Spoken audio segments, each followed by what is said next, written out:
Hello, everyone, and welcome to Going for Gold, USA Today Sports Olympics podcast. I am Rachel Axon, your host for this episode here in Rio with my colleague Nancy Armour. Hi, Nancy. Hello, Rachel.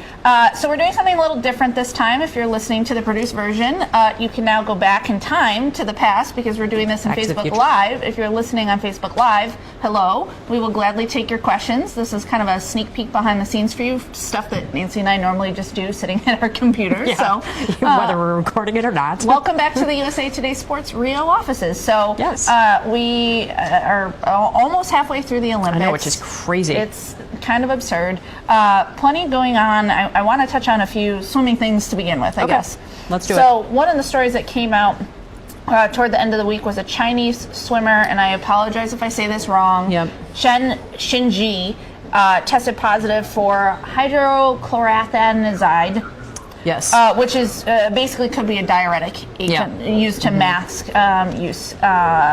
She was fourth in the 100 butterfly. She's entered later in the 50. She's taking her case before cast. How much more, everyone I talk to about doping says if you fail a test at the Olympics, it's really an IQ test. So how much more of this type of stuff should we expect to see through the course of the games? I don't feel like we'll see a ton of it because like you said, it's at this point if you have hired the right people or have the right people working with you, you should be smart enough to be cycling off of it in order to not get busted at this time.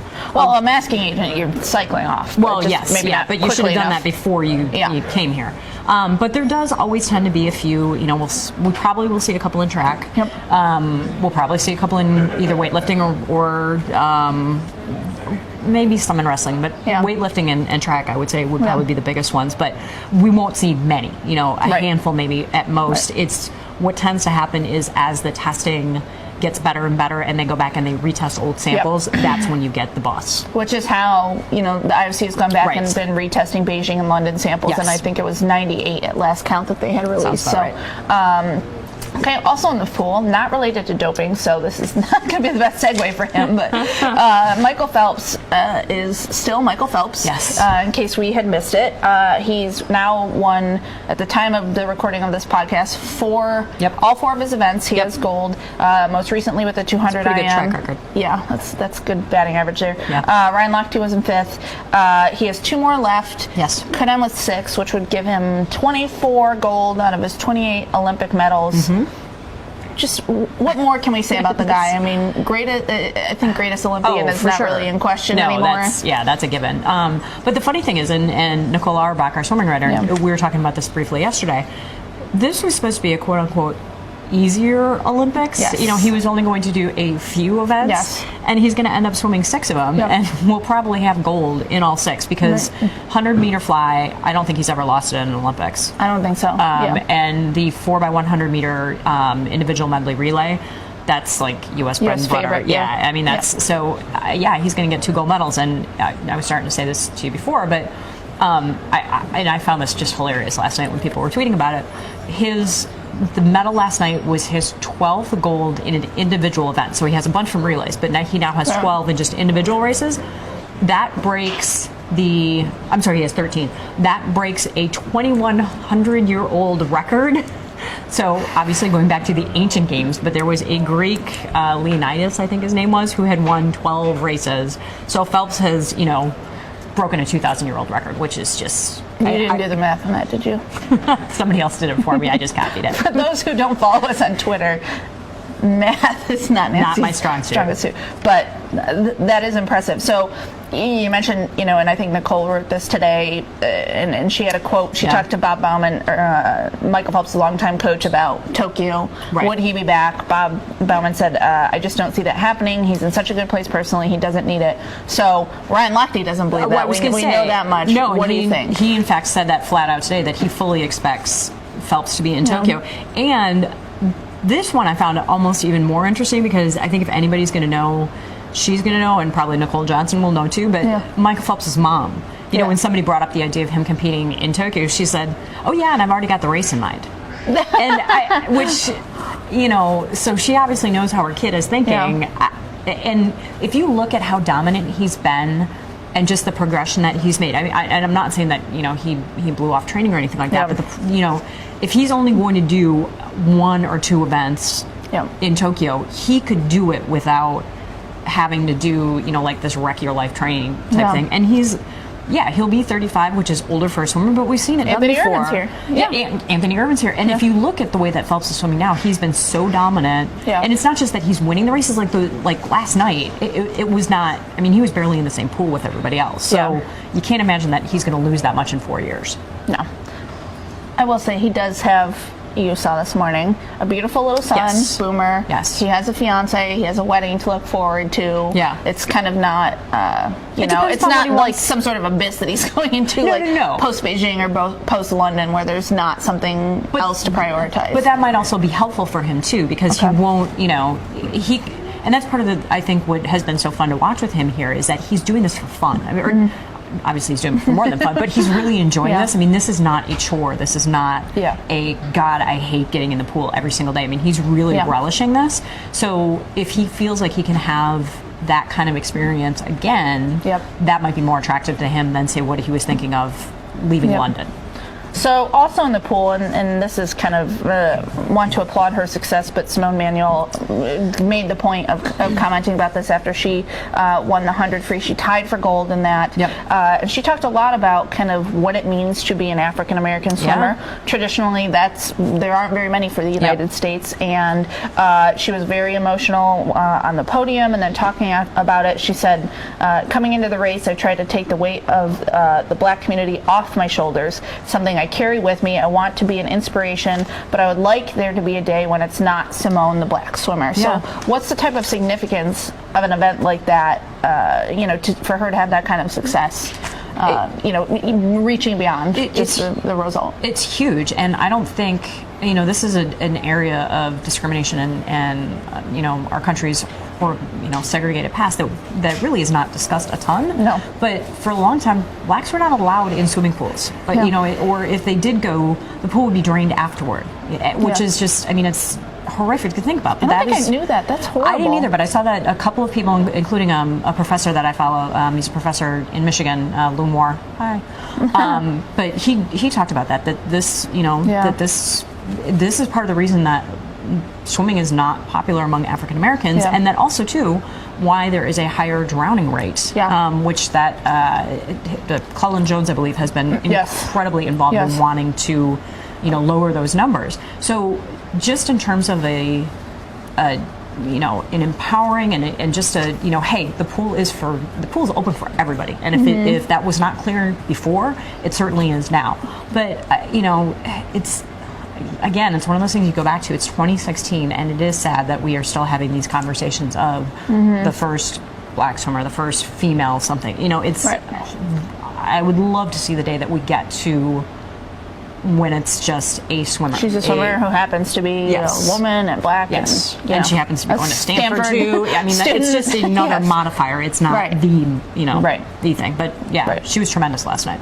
So another thing in the pool that is recent, and I might be catching you off guard here, but Missy Franklin, had a phenomenal London Games. Yes. She only qualified in 2 individual events here. She did. She was on a relay that medaled earlier this week, but she was shut out of her 2 events that she was in. How surprising is that? After 6 medals in London, right after London, she chose not to go pro. Went to Cal for 2 years, then went pro. How surprising is that? To see her do that well, or not that well. Frankly, it was kind of stunning. I mean, I know that she has, some of her races were not great in the lead up, but I mean, like you said, in London, she was incredibly dominant. She was one of the stars of the London Games, and now to come here and she's really been struggling is the best way to put it. The good thing is that she's had this great attitude about it that, hey, things don't always work out the way you want them to, and it's sport, and this is what happens. But it really is shocking whether it's that she's not as good as she was or that the rest of the swimming world has caught her and passed her by in the last 4 years. But that's, to me, that's been one of the biggest surprises of these games. Sure. So switching gears, and we'll try not to go too far on this, but if you'll indulge us, Nancy and I have been spending almost every day at gymnastics. Yes. We are about halfway through the competition. We've competed the team events and the all-around events, and then a few days off of competition before the event finals. So in case you've missed it, the U.S. women were just as good, probably even better than we thought they were. Yep. When you look at either the team gold, which the team name is Final Five for anyone who has missed that, because this is the last team of 5. It will be a 4-person team in Tokyo, and it's also Marta Karolyi's last team. She's retiring after these games. They won gold in the all-around. Simone Biles, of course, wins gold. Yep, Simone things. And Aly Raisman won silver. When you look at the competition that we've seen so far, what really stands out to you as being memorable from these games? Well, I think we knew that the U.S. was going to be dominant, and that they were. I mean, none of the medals that we've seen so far, whether it's the team gold or even the 1-2 in the all-around, has been a surprise. But I guess when you see, we've watched the women for 2 years now, but when you see them up against the rest of the world, you get a new appreciation of just how good they are, and the talent level in the rest of the world has dropped off. Russia's had a terrible run of injuries. Romania's not here with a full team. China was pretty much just a hot mess all over the place. It was, they were not good. No, the Britain Brits struggled. aren't quite there yet. Yeah, give them another 4 years maybe. But when you see them, and then it's gone down here, but then the U.S. has also gone up. And Aly Raisman, I guess, is a perfect example of that. She missed the bronze medal in the all-around 4 years ago, just simply because of a stupid tiebreak rule. And she is a better gymnast now than she was 4 years ago, which is crazy. After taking a year off, being 22 in this sport, it is really stunning. And Simone, you can't say enough about her. She won last night. Won the all-around by 2.1 points, which in this sport is massive. It was rout. I mean, it's hard to put in context how she in that competition she fell behind on uneven bars, which is her worst event, to Aliyah Mustafina from Russia, who ended up taking bronze. That's her best event. She was down by a little more than 3/100ths. And by the time beam was over, she was up by more than 1 points. That's obscene. And then ended up winning by her largest margin of victory in her 3-year streak. And somebody else said that this was the largest margin of victory. Her largest margin in the major all-around. Because she's had larger margins in nationals and things like that. At World Championships, nationals. So one of the things you hit on, and I was kind of I think you were surprised too that she said this, but in the press conference after the all-around, I asked Aliyah Mustafina, who's many times medalist. She's been a top all-around competitor for quite some years in 2010. now. Just what's going on? Why are the Americans here and everyone else is kind of behind? And she said, they are unbeatable, but it's good to have an example. We can see what they're doing, and I think there are probably some inherent advantages in the system that some countries might not be able to duplicate. But when you have someone who, for anyone who follows gymnastics, Aliyah Mustafina is not known for her warm and welcoming expressions. No. What's the nicest way to say that? Let's see. She's frosty, I think would probably be a good, she might be a very nice person, but that's how she comes across in her gymnastics and then her interactions with the media. To hear her, she was asked 2 questions about the Americans, and she was saying it's a pleasure for me to compete with them. She was effusive in her praise. So that was pretty surprising to me, and I think maybe illustrative of just the recognition of how big the gap is. And then you mentioned Aly, and seeing Simone win, this was expected. She got very emotional. Certainly that is unusual. Simone doesn't. Simone's usually just bopping all over and smiling. But she was, and Amy Borman, the only coach she's had, said, she does feel pressure, and that was it all coming out. And Simone said that later on. She said, I felt every single emotion at once. But so that's kind of amazing in its own right. But I think it for any watching Aly Raisman do what she did was just, I don't know how you don't emotionally react to that. She got done with floor. She knew she had done the best she could. She probably knew it was likely good enough to get her on the podium, and she just broke down sobbing. This is someone, she was part of the Fierce Five. You mentioned the tiebreak in London. A year ago at Worlds, she missed out on the all-around. She did not make an event final. She was a sobbing mess for a different reason, and said, I don't even know if Marta's going to have me back. Now, part of that was being probably a little over dramatic, but Mihai Breshtin, her coach, and Marta Karolyi said use this as a positive, and her gymnastics since then has only gone up, and her confidence, her vaulting is the best that it's ever been. floor, she's, if she doesn't win a floor medal, it's going to be a tragedy. Yeah. She's just really committed to it, and I'm working on a story. She's got 5 Olympic medals now already. She's very likely to have a 6th by the time she's done, and I think it's safe to say this is her last Olympics. She's not going to try to come back in. Well, she has mentioned because of going forward in 4 years, it is a 4-person team, but then you can also have 2 specialists. Okay. And so she's 22. I think she probably does want to have a normal life, yes. but she has not ruled out the possibility of Tokyo just because of the two event specialists. Well, then that would, without Tokyo, she is likely to have 6 Olympic medals by the time she's done here, which would put her second all time among Americans to Shannon Miller. Yes. And if she goes to Tokyo, she could match or eclipse that. Yeah.